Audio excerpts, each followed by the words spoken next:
Convicted murderer Oscar Pistorius, released from jail, has again brought the parole system into focus. This period can often be quite an adjustment for prisoners as they try and reintegrate into society. To give us more insights on this process, we're joined by ex-convict Menzi Cebekhulu. Menzi, appreciate your time. Thanks so much for speaking to us. Now, let's briefly discuss, why were you in jail? Thanks, Hugo, and greetings to the viewers at home.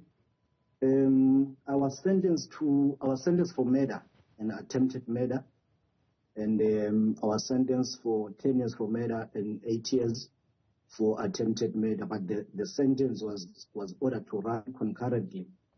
It's quite interesting to say, though I was sentenced for murder, I don't even know the deceased. I was accused of murder for the crime I did not commit, but I ended up being in jail serving for that crime. Now, after serving your sentence, let's talk about your journey in regard to rehabilitation into society. So you've indicated that you pleaded innocence, that you were innocent, you weren't involved in this murder. But I'd imagine that everybody around you, because you had been incarcerated for so long, still thinks you are guilty of that murder. So what was that process like of trying to get back into society? It's always very difficult to be reintegrated into society. You know, coming out of prison, it's a war between claustrophobia and agoraphobia. Coming out of the place where I've been confined for a very long time to public places, it's very difficult. But for me, it was not that difficult, because I had a very supportive family, friends, and you know, it was not that difficult to be reintegrated into the society. And what I did, which I think that helped me a lot, I came out of prison and told the society, the whole society, about the real life in prison. Because I discovered a lot of things in prison. I even discovered that prison is not only for criminals. In fact, all correctional centers are for the people who have been found by the court of law to have committed crimes. It's not only for the criminals. That's what I discovered, and I went out to tell everybody that you don't, in order for a person to be in prison, you don't have to be a criminal or a gangster. Sometimes you can learn there, innocently so. You can learn in prison. So that's what I'm always preaching, even now. So one of the things that might have made the process simple, for want of a better description, of reintegration into society is that when we compare to the Oscar Pistorius scenario, is that Menzi Cebekhulu was potentially not as popular as Oscar Pistorius. So I'd imagine many people that you meet now that have never heard of you or didn't know you. So when we take a look at Oscar Pistorius and try to get back into society and reintegration, just how much pressure is he likely to face from individuals that know of his story, but know that he shot and killed his girlfriend, Rieva Steenkamp, by firing multiple shots into a bathroom in which she was? Obviously, for Oscar Pistorius, as someone who was worldwide, the guy is very famous, and his girlfriend also was very famous. So the pressure for Pistorius, as he came out, I think he came out yesterday or the day before, the pressure is too much high for him. But also, I think for him, he is going to be, you know, he will manage to withstand the pressure. I think, and the resources, they played their part in dealing with that particular pressure. Now, Oscar Pistorius has been released into the custody of his uncle in Pretoria. So he's got a support structure, and you did mention that one of the key aspects to you readjusting was the structure. How important is that family structure or support structure in a readjustment or coping at the very least? As I said, Oscar Pistorius as a well-known figure, for him, I think he will be able to deal with the pressure, unlike ex-convicts like us who were not known. And what the people do not know about the ex-convict is that if you'll notice, most of the convicts or most of the ex-inmates, when they come out when they come out from prison, they are too quiet. And for Oscar, everything about Oscar is on the media. And when everything is on the media, that helps you. In fact, it helps you to deal with the pressure. You cannot find pistol. I think, as I said, the resources for Oscar are quite will help him to deal with the pressure. It's his story and us. Sometimes, I mean, it's quite different. Now, Menzi, your family was supportive. You mentioned when you came out of prison. What about your friends? Because I mean, you can't choose your family. They're always going to be your family, you know. So Ubaba will always be Ubaba. But let's talk about your friends, because they had a choice, right? After, I think you said 8 years, or if I'm not mistaken, or was it 5 that you were in prison?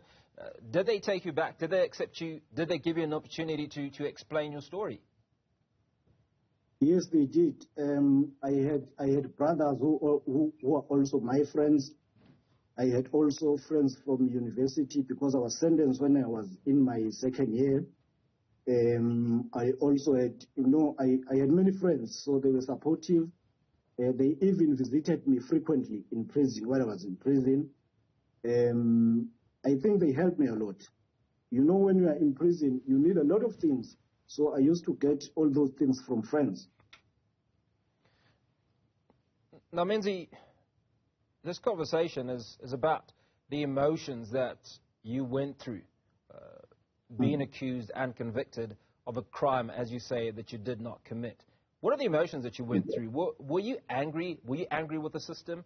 Were you angry with life? And how did you deal with that? Of course, I was angry. But when I get to prison, I learn a lot of things. At first, I was angry for being sentenced for murder that I did not commit, for crime that I did not commit. But when I get there, finding a lot of people who are sentenced for long sentences, I started to see that the system is faulty. So the anger went down, and also there are programs in prison.